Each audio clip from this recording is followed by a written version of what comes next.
Good afternoon, good evening, everyone. Thank you so much for joining us. We're going to get started in just a moment and let everyone enter the room. But thanks so much for spending your Thursday evening with us at OXY, learning a little bit more about our admission and financial aid process. We'll wait just a few moments, as I said, until everyone is able to get in the room and join us.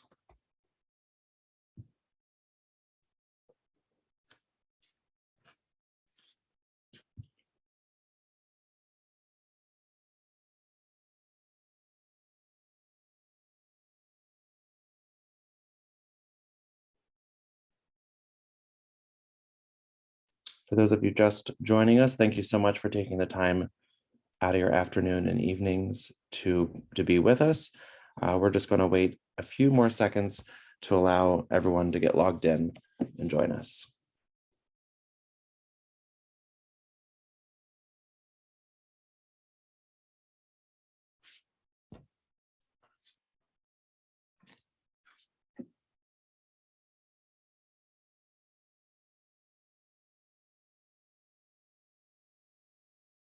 I'm sure many of you are seniors, and hopefully your senior year is going well. And we're really excited to share with you the information about our admission process in the coming moments. We're just going to wait 10 more seconds to let a few more people join us. You will notice in the Zoom window, you will have the Q&A function, and that is where we invite you to ask questions throughout the presentation. And we'll also be sharing some links with you throughout as well.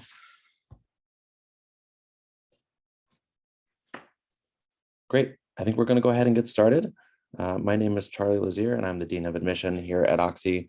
And we're thrilled to talk to you a little bit about our admission and financial aid process tonight.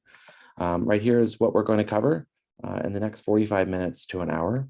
As I briefly mentioned, you're feel free to ask questions in the Q&A box. We have two of my colleagues behind the scenes answering some questions in the Q&A box, and we'll also spend some time at the end of the presentation taking questions live on air, and we'll go over those questions for sure. We'll also be sharing links with you throughout the presentation, so be on the lookout for that. I do want to say before we get started, this is a session dedicated exclusively to the admission and financial aid process. If you are looking for a general overview of the college and our incredible academic opportunities, our wonderful residential community, learning a little bit more about LA, this is unfortunately not the place. We are dedicating the full 45 minutes to just talking about how we review our applications, what we're looking for, essay tips, and also information about financial aid. If you are looking to get more general information about the college, those signups are available on our website. But I think with that, let's go ahead and jump in, and we're going to start talking about the application process. To begin, we wanted to say from the start that we know that the past 18 months, the past 2 years really have been pretty incredible to go through. And for many of you, the past year, the past 2 years have not been probably what you imagined your high school experience to be like. And we want you to understand that everyone is going through this, and we are approaching this year with compassion, with flexibility, with humanity, kind of understanding where you're coming from. And the name of the game, and a lot of things I'll be talking about today, is context. We understand that the context of every school, every district, every state has been different. Every country has had a different experience with the pandemic, and we're not comparing you based on the opportunities you've had to be in school or to be involved in extracurriculars or get to know your teachers in a way that might be different from people in other high schools. And so we're really meeting you where you're at. And so we hopefully, in our process, as we'll explain, is very detailed. We're able to spend a lot of time individually on you, and so we're really able to understand that context. The other thing is that last year we entered a test optional admission policy, and we have a lot of information to share about that over the next hour. But we truly mean that we are a test optional institution. A lot of people think that some colleges are kind of test optional, kind of not. Here at OXY, we are here to say we are absolutely test optional. If you want to submit those test scores for us, fantastic. If you don't submit the test scores, we're not asking why, we're not asking you to justify it. It doesn't matter. And so we'll have some slides about that as well later on. And so we'll get into further details there. So in our review process at OXY, we really focus on three major areas: your academic preparation to join us here, the potential that you'll be able to contribute to our residential community because you're living on campus with us, typically for all 4 years, and the personal characteristics you're bringing to us. What type of roommate are you going to be? What type of community member are you going to be? And so those are the three areas we really focus on. In the area of academic preparation, we're really looking at your coursework, what classes you've chosen to take, how much you're pushing yourself, and the opportunities that are available in your high school. And we're also looking at your writing. OXY is a pretty writing intensive institution, and we were looking for you to have some writing preparation to be ready for what awaits you here. If you do opt to submit standardized testing, that helps us a little bit in contextualizing some of your academic preparation. We're looking at what type of activities you're involved with, and we'll talk a little bit more about the different kinds of activities in just a moment, but we want to see how you would contribute to a residential community when you're living with us for the next 4 years. We're looking at teacher and counselor recommendations. We have the option to interview. You have essays that you submit to us, and all those are sharing a little bit about the personality that you're bringing to our campus and the kind of what kind of human you are. And those are the things we're really looking forward to. We also have the ability to submit artistic supplements in our process. We have a wonderful campus of artists and musicians, dancers, and we love to see that in the admission process. And we also have students who are in conversations with some of our Division III coaches and are able to bring their athletic abilities to us as well. So the thing we spend probably the most time on in the admission process is looking at your high school transcript. We're looking at what classes you've chosen to take, what class of the classes that are available, and where you're shining. Where are the points of excellence on your transcript? We recognize that every high school is different. No high school is the same in terms of their curricular offerings, in terms of the rigor of the courses. And so we're always looking at you in the context of what your high school provides. Most students are pursuing honors AP or IB courses in several subject areas, but not necessarily all subject areas. We want you to be realistic about your own strengths. We want to be realistic about what you can handle as a high school student. We're not looking for everyone to come in with, a dozen AP courses. That's a lot. And so we are looking for you to push yourself in areas where you have particular talents. If you're really strong in math and you want to, keep pushing and take that AP calculus class as a senior, fantastic. If you're really into history and you take that AP European history class, fantastic. Maybe your high school doesn't offer AP or IB courses, but they do offer an honors level course and something that's interesting to you. We want to see you pushing yourself in the areas where you can succeed and then being successful in those courses. Generally, students come in with a B+ or A- average in those most challenging courses. So in those honors AP and IB courses, students generally have that B+ A- average. You can see there at the bottom, the range, the middle 50% of GPAs of students coming in that are admitted. So students typically fall between a 3.66 and a 3.95 unweighted GPA. So what we do is we recalculate GPA for all of our applicants because every high school does things a bit differently. Some high schools have a 4.0 scale, 9.0 scale. So we recalculate everything to a 4.0 scale. A quarter of our admitted students have a GPA below that 3.66, and a quarter of students have a GPA above the 3.95. So a good quarter of our admitted students have a near perfect 4.0 average, but most students do not. And so there's no, we'd not expect everyone to come in with straight A's all the time. If your high school does rank, students are typically in the top 20% of your class, if not the top 10% of the class, but fewer and fewer high schools are ranking these days. So we don't expect to see ranking for most students. Another note about the pandemic, many high schools, particularly in the spring of 2020, chose to do pass-fail grades because the pandemic disrupted everything and many schools were not prepared to offer kind of a traditional learning environment. And so most schools did some schools opted to go pass fail for that semester, and that's okay. That's not going to hurt you in this process. We've seen that for the past 2 years of reviewing transcripts, so we're very comfortable with that in our process. So don't worry, that's not going to affect the way in which we review your transcript. I mentioned that test scores can be a great way to help contextualize what we're seeing in your academic record. And so we have some numbers here for you, and I have an additional slide to talk about what happened this past year. But as I mentioned at the beginning, test scores are fully optional. They're not something that we are requiring of all of our applicants, and most students do not submit test scores. They are not required for fall 22, and we'll have news soon about not requiring them for fall 23. We will super score your exam. So if you take the SAT more than once, we'll take your highest math score and your highest EBRW score to combine your highest combined SAT score.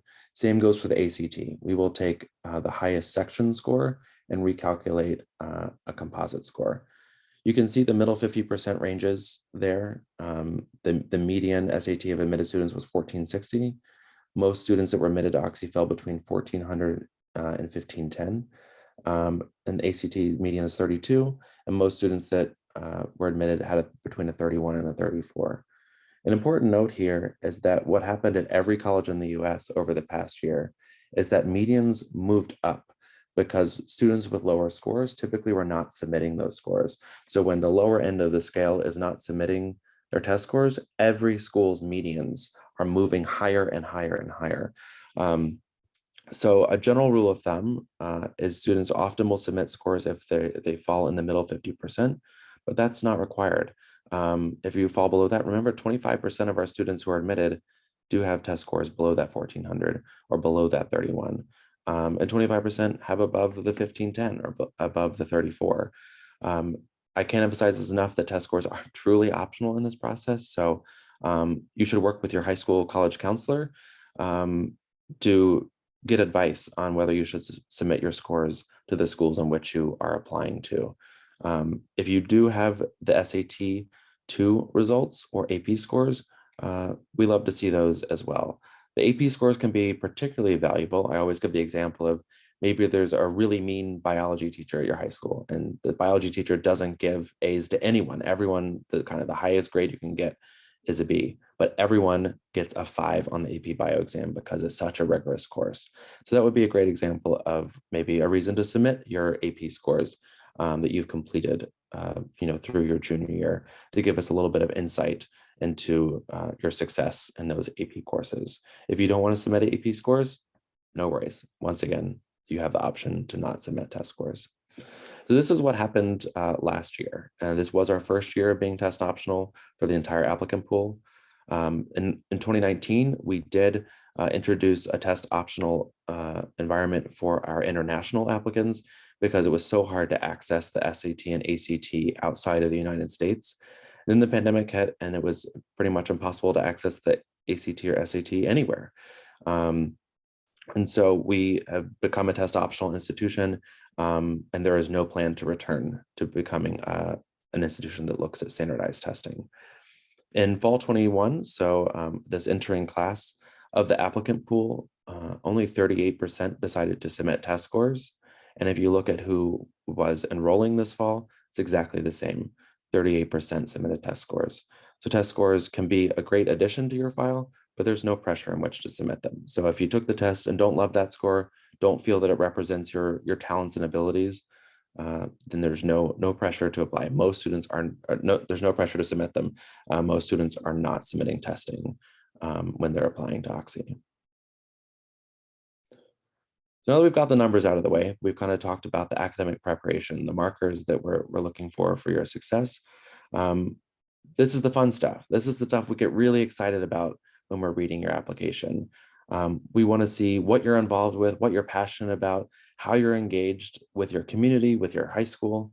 And so we look at how you spend your time outside of the classroom. We look at both breadth and depth. I'd say we'd love to see students who are deeply involved in activities. Even if you have one thing that you do really, really well and you spend a lot of time on it, and it's just that one activity that kind of defines you, that's great. You don't have to be the student that's president of 15 clubs. We definitely would rather see a student be deeply passionate about one activity than have a superficial interest of only 1 hour a month and in several activities. So we really are looking for that, deep commitment and passion for something coming out in your activities. These activities can be school related, but they can also be something you're involved with in your community, your hometown, or with your family. We know that there was not the opportunity to do traditional activities for most of the pandemic. And so most people were not able to play, an instrument in the marching band. They weren't able to play sports. You weren't able to engage in the service activities you typically do. So we want to know how you were spending your time. And this is one of the many times I'll say this evening, is that one of the best ways to tell us about this is actually through an interview. On the Common application, there is space to give us 10 different activities that you've been involved with in high school. But sometimes, a line on a resume can't really describe your true passion. And so we offer the option to interview at Oxy. And so this is one of the many times I'll suggest that interview is a great way to help share with the admission committee all the things that you have been doing over the past year, over the past 4 years, in a way that we can really understand and relate to it. We also want to know, do you have a part-time job? Do you have responsibilities with your family? Are you responsible for taking care of younger siblings? Those are all things we want to hear about. It's just anything that keeps you busy outside the classroom. Do you love reading books? Do you love reading The Economist? We want to hear about that. We want to see that in your application. It's not just the high school activities that you often think of, sports, music, and those type of things. We just want to see how you're spending your time and how that might translate to what you would contribute to our residential community. We ask for 3 letters of recommendation. We ask for 1 from the high school counselor, and this helps us get a perspective of you inside of the entire high school, gives us context of that. And then 2 academic teachers in one of the 5 subject areas that I've listed there: English, math, science, the social sciences, or a foreign language. Typically, we ask for the letter to be from a teacher in 10th through 12th grade. The kind of more recent, the better. But when we're asking for these letters of recommendation from teachers, it doesn't matter to us which subject they come from.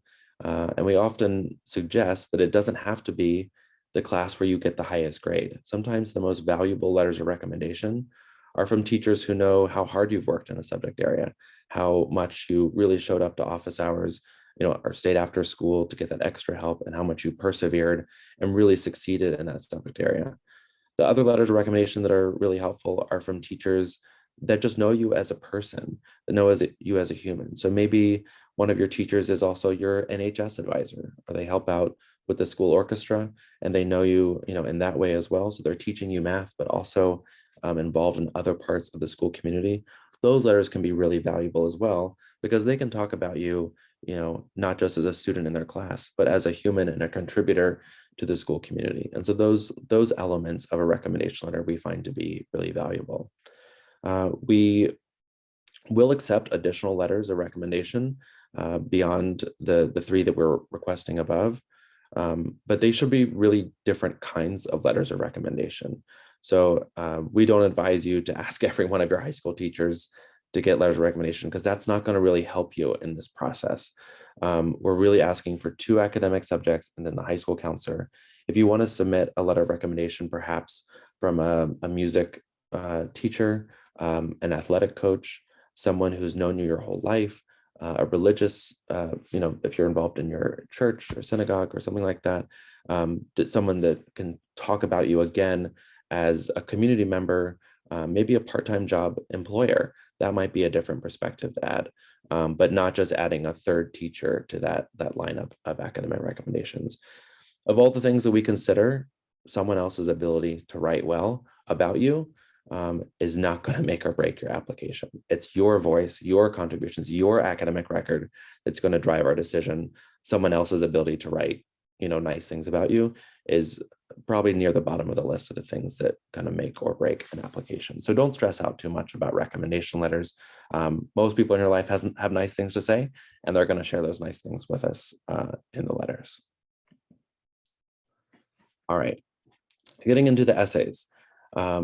This, we could probably spend a solid 45 minutes or an hour just talking about the essays and the things that are important to us and that we get to learn about you in this process. But we are looking to see, in addition to the interview, the essay is allowing us an insight into your world and insight into your voice and the way you think in a way that other parts of the application don't allow for that freedom to show kind of who you are in an open-ended way. So we invite you to bring us into your world. We want to know what's important to you and kind of the way you think and the way you process information, the way you get, the way you move through the world. This is often best achieved by focusing on anecdotes and moments rather than trying to cram in everything you've ever done in your life into your essay, trying to connect every part of your high school experience around one theme. Anecdotes and moments are things that really stand out to us. This is the example that I often give about focusing on an anecdote or moment. Let's say a student has been involved in dance her whole life and maybe started dancing at age 4, had a really challenging middle school dance experience, but persevered. And then by the end of her experience in high school has landed the principal dancer in Pleasantville's dance company and is being the lead, in the Nutcracker this fall. And the essay ties that, you've overcome, you've persevered, and you finally landed this great leadership position. And the essay wraps up kind of tied in a perfect bow. You've told us this full chronology of information to get you to that final point. And that's a great story to tell. The thing is, I probably could have known most of that information just from one line in your resume. When I saw principal dancer of Pleasantville's dance company, I would have assumed that you work really hard to get there. You've been through ups and downs and you achieved this level of success, through that honor that you're sharing with us in your resume. And so essays like that just kind of detail the full chronology of events sometimes don't share new information with us. An alternative for the student to write about might have been the 15 seconds before she jumps out on stage for the first time as a principal dancer to be the lead in the Nutcracker. Talking about the curtain going up, the way the lights are hitting her face, the way she's about to jump out on stage, looking to her left and her right, seeing the people she's grown up with, dancing with, the way her heart is fluttering, the way she's been so excited for this moment, bringing the reader into those 15 seconds and allowing us to just really sit with you in those moments allows us to get to know you so much better than trying to cram in giant, series of events into an essay. My favorite essay I've ever read was actually a student that wrote about his taxi ride from the airport to his house. And it was just about the things he saw out the window in the taxi and the way he saw the world and the way that he kind of invited us to see what he saw, in his hometown. And that was just a great essay. It wasn't anything giant and profound. It was just a really lovely way to understand kind of how he saw the world and the things that were around him. So again, it was about bringing us into a moment, bringing us into something that we could easily relate to and just learn about you and the way you move through the world. Also, one of the tips here is, are you sharing something new? If you've been doing one activity your whole life, if you've been playing soccer since you were really little, and you continue to play soccer and you're leading the high school team, you're playing on a regional soccer team, maybe your essay should be about something other than soccer. We have a lot of information in your application from your recommenders, from all the things you've shared with us in your resume about your love of soccer. Use the essay to tell us something new, tell us something different, focus on something else, some other part of your personality. Even though soccer may be a huge part of your life, invite us in to learn something that we're not seeing in other parts of the application. Be authentic, take risks, be silly, be funny.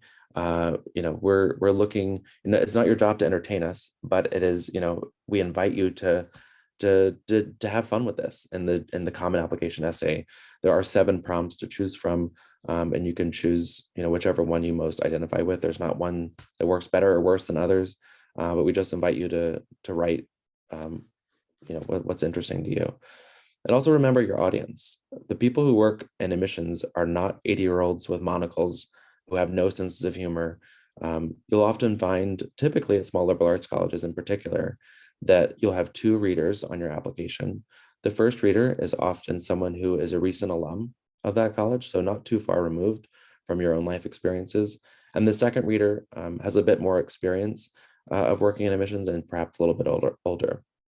But we're normal people with senses of humor that are interested in a wide array of things.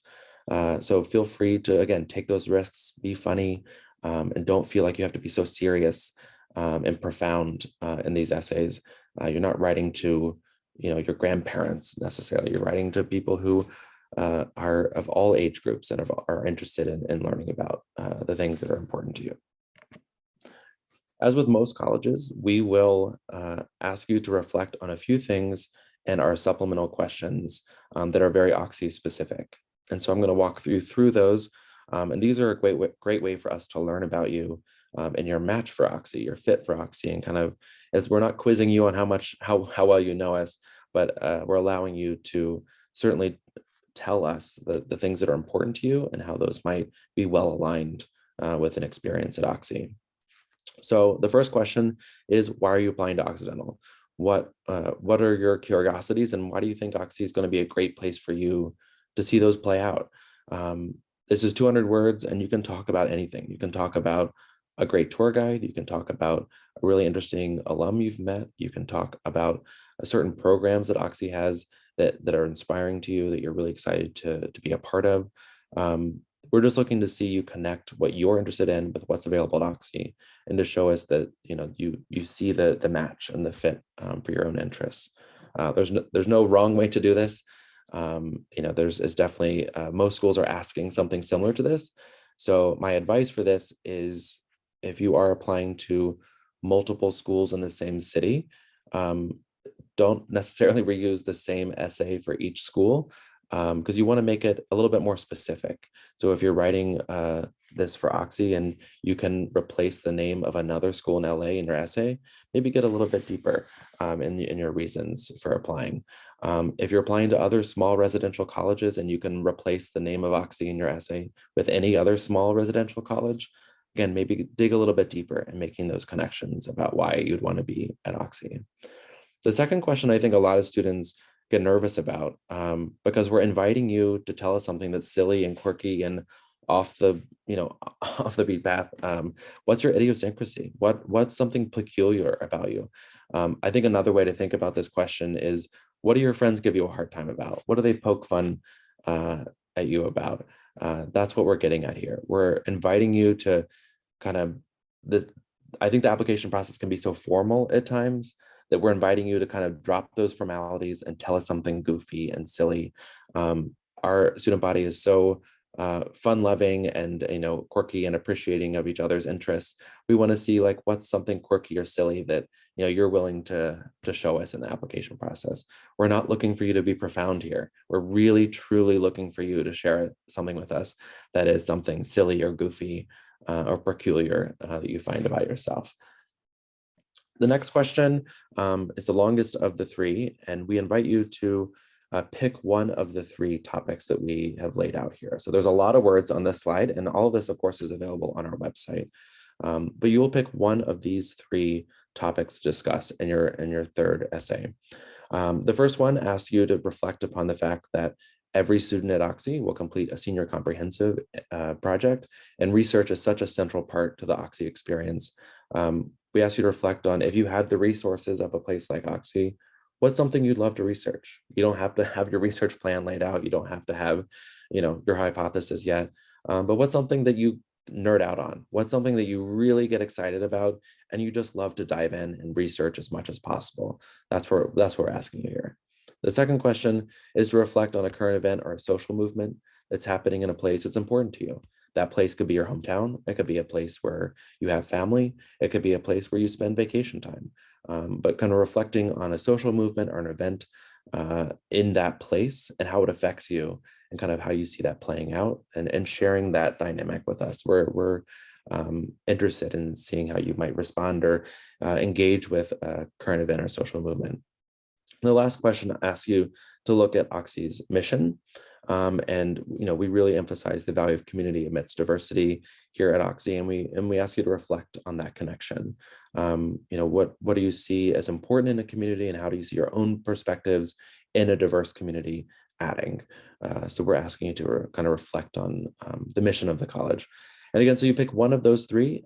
We love reading all three of those answers, so there's not a better one to choose.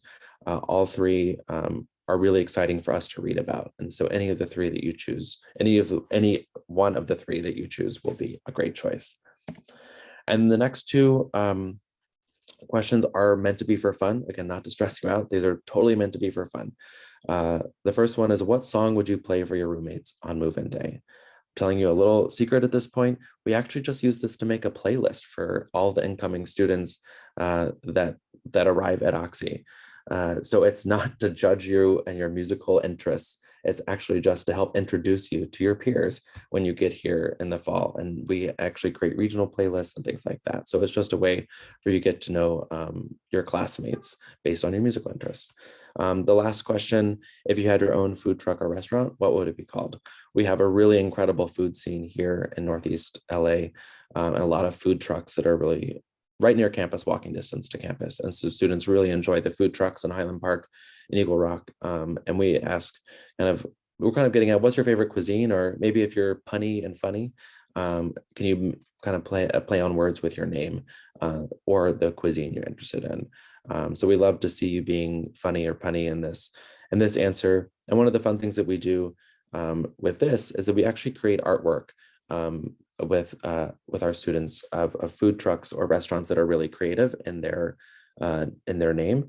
We actually create artwork around this to share with all of our admitted students. So that's really what we're getting at with these two questions. They're meant to be fun. They're quick answers. You don't have to explain yourself with why you're choosing a particular song or why you chose a particular cuisine or name for your food truck, just for fun.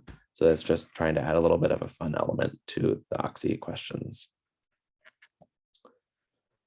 So we've talked about a lot of things. We've talked about the transcript. We've talked about all the things you're involved with. We've talked about test scores and, of course, the essay.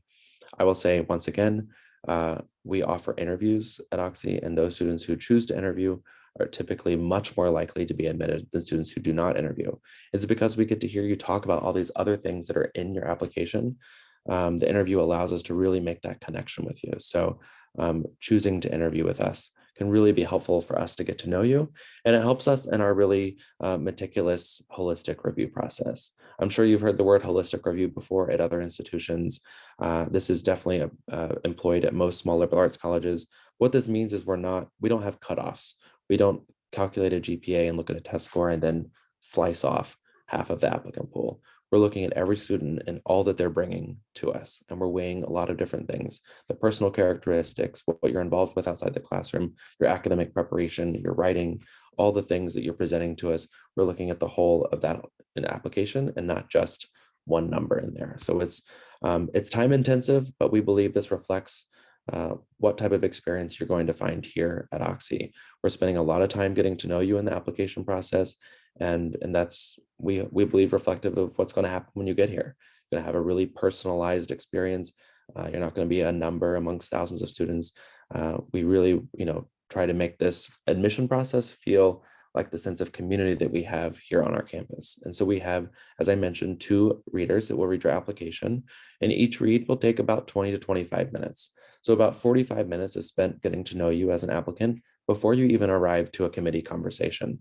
So we are really trying to get to know all the elements of your application. I believe there was a study done a couple of years ago that the average amount of time spent on an application across all colleges and universities in the US was about 8 minutes per application. And think when you have giant universities that receive tens of thousands of applications, they've got to move through them quickly. Luckily for us at Oxy, we have a great admission team that has the time and the privilege to really work through these files and get to know you as an individual and really build a class that represents our values as an institution, but also build a class of really interesting people, really fun people to add into our community. And the last thing I'll say is our staff really represents a diverse array of life experiences. And so we have people on our staff who were college athletes, people who are artists, people who are from the East Coast, people who are from LA, people who have lived abroad, people who have international experience, a lot of different diverse perspectives that are on our admission team. So we can relate to you, and you're going to have a champion of someone on our admission staff. So here are application deadlines, and I'm going to talk about early decision on the next slide. But we have 2 rounds of early decision and 1 round of regular decision. Early decision is different than early action schools. Early decision is binding, so you apply to 1 early decision school, and if you are admitted, you are required to enroll and withdraw your applications from all other institutions. So early decision 1, you apply by December 15th, and you hear back a month later by December 15th. Early decision 2 has a January 10th deadline. And the only difference between early decision 1 and early decision 2 is the deadline. Some people need a few more weeks to decide what their number 1 choice school is. And if you're not ready to make that commitment by November 15th, no pressure. But if Oxy ends up being your number 1 choice school by January, we invite you to apply early decision. And you're going to get an earlier notification. And then you're going to, and I'm going to the next slide to show you about the advantages of applying early decision. Transfer applicants. This session is meant for first-year applicants, but just so you know, transfer students can apply for the spring semester or the fall semester.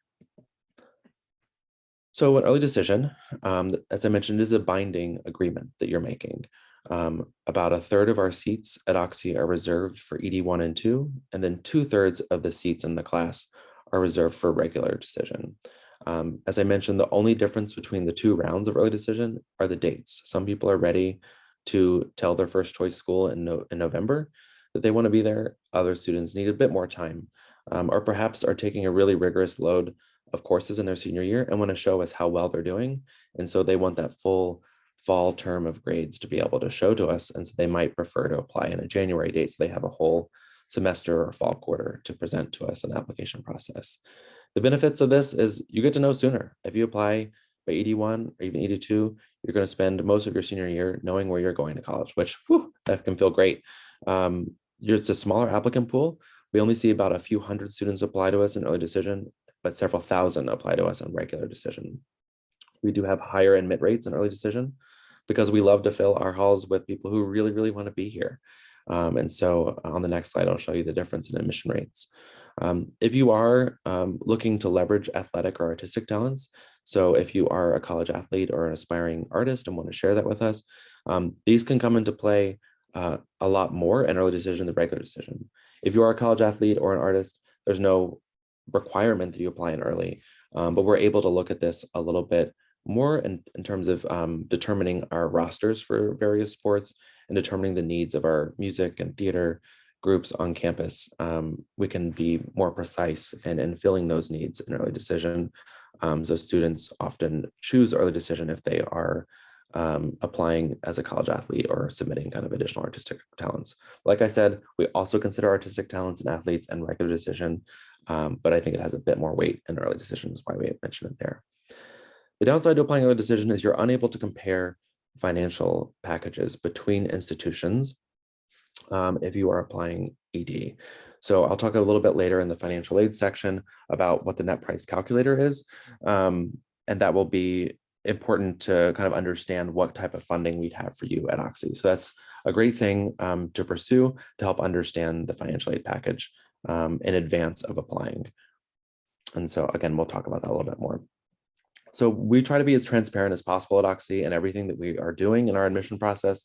And this goes, this is absolutely true for our difference between early decision and regular decision.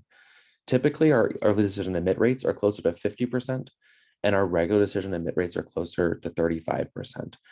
So you can see over the past 4 years, the admit rates were pretty consistent. For the past year, the class of 2025, we had a higher admit rate for the ED rounds, and this is ED1 and ED2 combined. So like I said, they're the same type of admission process, but just different deadlines. So we combined them here. So the ED admit rate last year was a bit higher at 58%.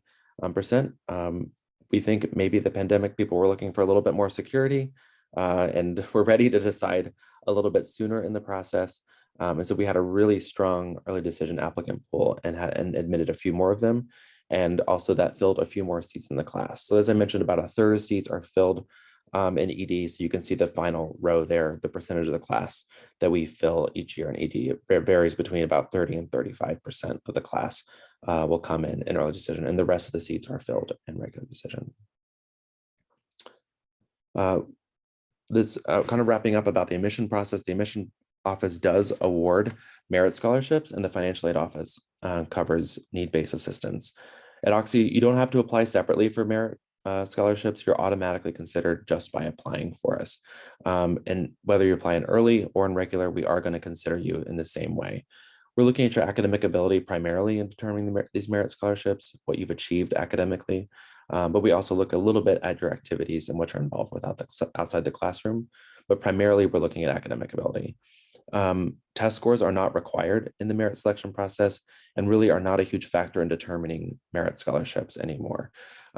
It's really based on your academic achievement that we're really in the classes, which on your transcript that is going to get these merit scholarships.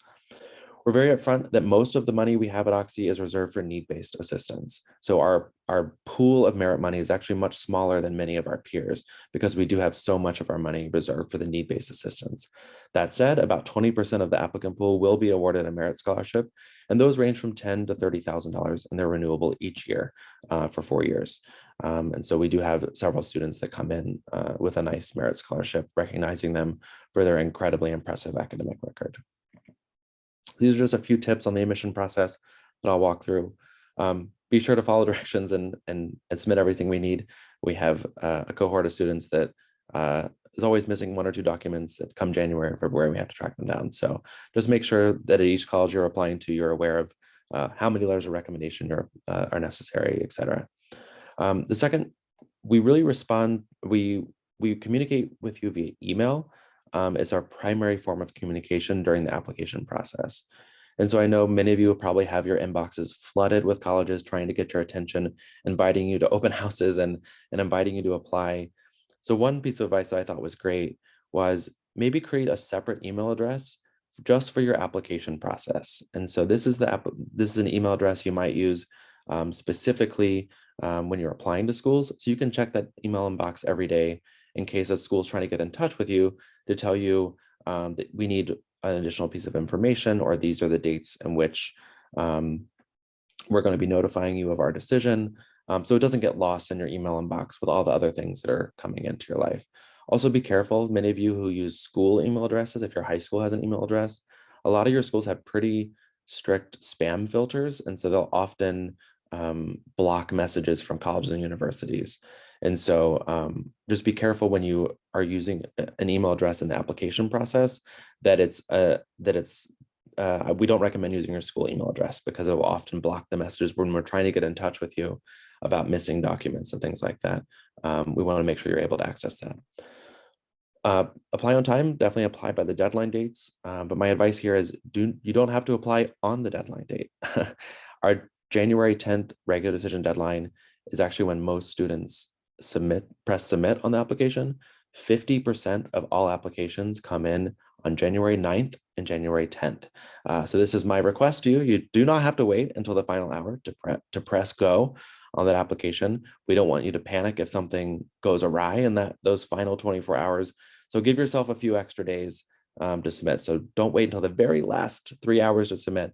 Think about submitting a few days in advance of that deadline. You don't have to do it on the deadline.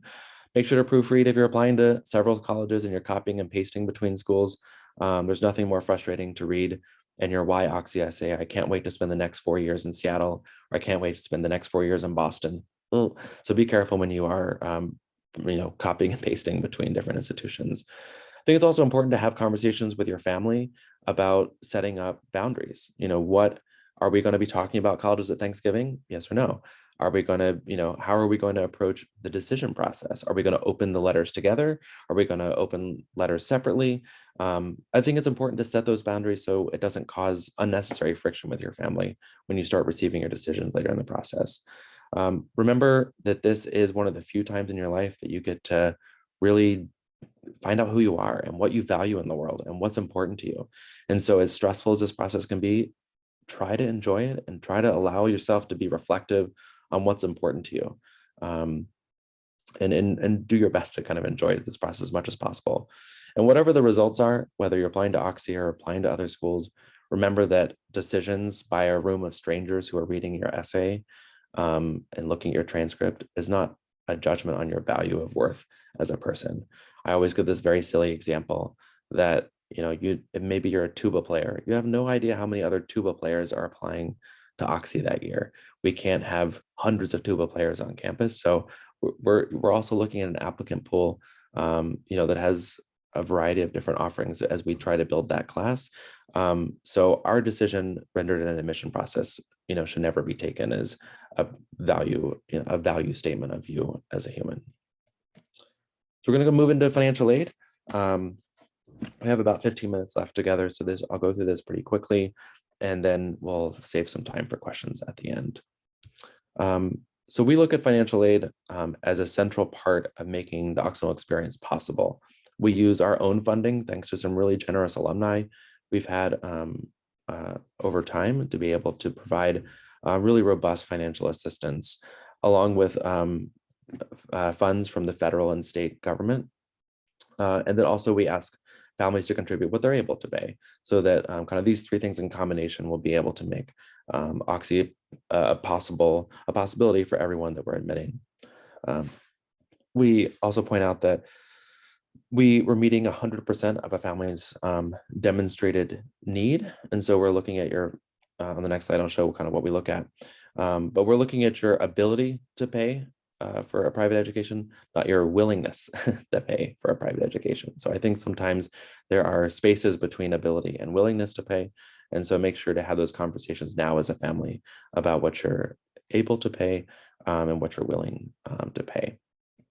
So our deadlines for the first year applicants are identical to the deadlines for the application process. So early decision students should have their financial aid information in by the November 15th deadline. And then ED2 and regular decision students should also have their materials in by those deadlines, which is January 10th. You're able to start on the FAFSA and the CSS profile right now. There's no reason to wait until the very last 3 days again before you press submit, because you're able to start work on those now. There these two forms that we ask for, and I'll lay these out on a slide in just a moment of the forms we ask for. They take a bit of time. They take a bit of kind of matching numbers from tax documents and a variety of different forms, different information points in your life. So start working on those now, so you're able to submit those by the deadline. So this is looking at the current cost of attendance. And so what you'll see here is tuition, room and board, and required fees. These are the direct costs that we charge you as a student, but there's also indirect costs. And so we also calculate how much money you might spend on books, transportation to and from home, and miscellaneous expenses. So you're gonna wanna go out to eat with your friends in the neighborhood and stuff like that. So that's usually around $3,000 that we put together. And so the total cost of attendance is what we're agreeing to meet you on financial aid. And so, we're agreeing to meet 100% of that full cost to attend. So the direct costs and the indirect costs, we're making sure we're giving you funding to cover all of that. About 75% of our students are receiving some type of assistance to attend Oxy, and the average award from Oxy is about $35,000 per year, plus all the other work study things on top of that. So we're pretty generous, as I mentioned, in our financial aid awards. So when you submit these two forms, the CSS profile and the FAFSA, this is all the things that we're looking at: parent income, parent assets, student income, student assets. Do you have siblings that are currently enrolled in college? Maybe younger siblings that will be heading to college soon. We look at all those things in estimating a family's ability to contribute to a student's education. And so this EFC is created, and EFC is short for estimated family contribution, will be created by both the FAFSA and the CSS profile. The CSS profile is typically only required at private institutions, and it gives us it's a much more robust form in helping us determine your eligibility for need-based assistance. So I've mentioned before, we meet 100% of demonstrated need. And so this is just an exercise in showing you how that works. So I said the full cost of attendance, I rounded out the numbers here, is around $78,000 a year with those indirect costs added to the direct costs. So after you complete the FAFSA and the CSS profile, you see an estimated family contribution of $20,000. So per year, those two forms state that you're able to pay $20,000 a year, which leaves $58,000 to account for. And so what we do is we start by awarding a combination of work study, federal loans, and then our own OXY money. So we're never going to mandate that you get large, giant private loans. Families can opt to do that if they want to, but our process really focuses on $3,100 for work study, $5,700 for the federal loan, and then the rest we're covering with our own OXY scholarships. So in this scenario, the student would receive $49,200 from OXY in terms of grants that they would never need to pay back. And then you would just need to pay back the $5,700 in federal loans.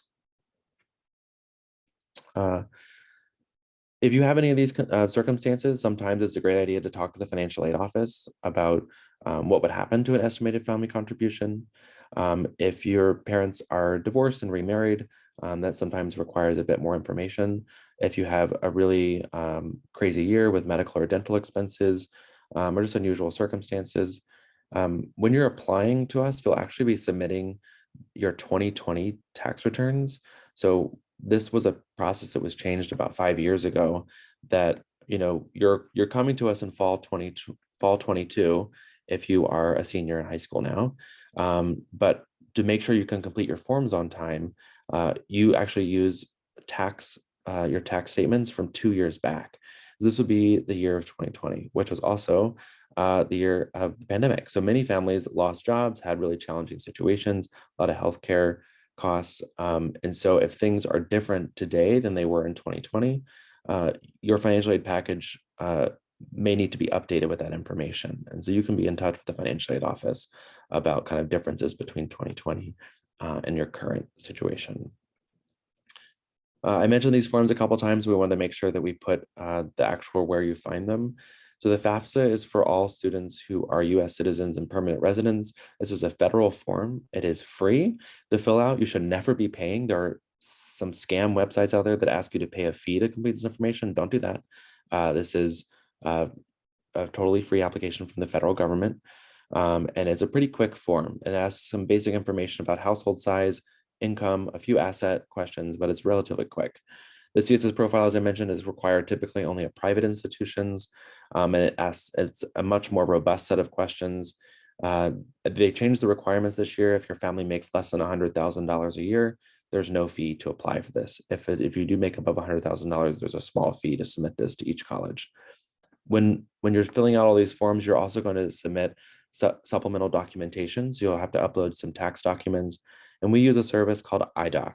And we'll communicate that with you. It's all over the financial aid website, but most colleges and universities use this as a secure way to upload tax documents and share them with the colleges and universities you're applying to, so they can double check to make sure that the FAFSA and profile were correctly entered. And if you're a California resident, you will have the opportunity to be awarded a Cal grant. And so you'll work with your high schools in the spring of your senior year to fill out a GPA verification form to be able to access those Cal grants. There is need-based aid that I've talked about, the work study program, the federal loans, and then grants and scholarships that we award that don't need to be paid back. But you also do have access to unsubsidized loans and plus loans. So these are loans that you can opt to take out to fund an education, but they're not required. And then also merit scholarships are not related to your ability to pay. They're related specifically to merit achievement, kind of academic achievement in the classroom. I mentioned this a little bit earlier. The net price calculator is a fantastic tool to use to estimate what a college will be able to fund you in terms of need-based assistance. The federal government has required that all colleges have a net price calculator on their website, and we have a really good one that is able to calculate pretty closely to what your package will look like.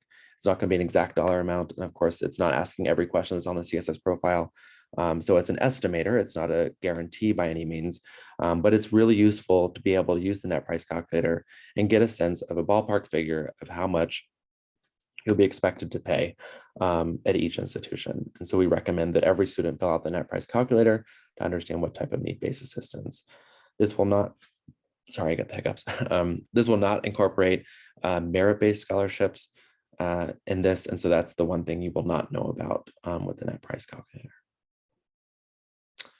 So with that, thanks for bearing with us for the past 55 minutes. We do have some time for questions. I know Jesse and Courtney have been asking a lot of questions, answering a lot of questions. So feel free to throw in some questions now into the Q&A if we were unable to get to those.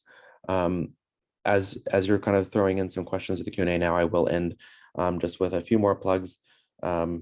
I've mentioned it a few times, interviewing is a great way for us to get to know you in this process. We want to make this personalized. We want to get to know you as much as possible. And so interviewing with Oxy is a great thing to do. You can opt to interview with either a current senior or an alum. And so we have some really wonderful opportunities to engage with us. And that's a great way to stand out in our process.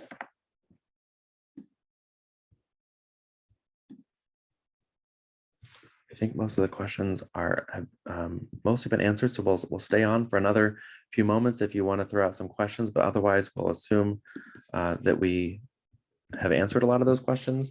We do have one that just came in about, does the need aid package include merit scholarships as well? So there's a little bit of nuance to this question. If you are awarded a merit scholarship, that will reduce the cost of attendance. So it won't necessarily, if you have like a really large grant that you would normally be getting based on your income and assets, it wouldn't necessarily add to that every time. So that's kind of more of a nuanced question depending on your own family situation.